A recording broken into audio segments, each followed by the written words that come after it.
Hello guys, नमस्ते ढोक दिया। आज त म लास्ट टाइम ठगे धान काट्दै हजुरहरू पनि हाम्रो धान काट्न आउनुहोस्। अनि यो नितु त काट्दैन धान। कस्तो हो यो नितु त। मैले धान काटेर सकाइसकेँ। अनि चाहिँ कि अब बाँध्नको पाली आएछ।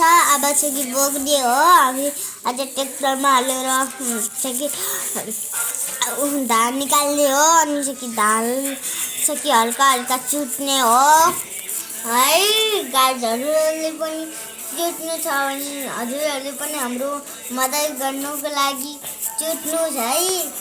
हजुर के गर्नुपर्छ, यो हाम्रो मम्मी हो। मम्मी धान काटेर सकाइसक्यो। अब चाहिँ कि केही गर्ने हो। अब धान पनि उगाइसक्यो, सकाइसक्यो हो। अनि चाहिँ कि आज चाहिँ कि ट्र्याक्टरमा राखेर पुरा चाहिँ कि फर्स्ट हामीले चाहिँ कि त्यो धानलाई एकैमा कट्ठा गरेर अनि त खट्टा गरेपछि त्यसलाई चाहिँ कि गर्नु हो।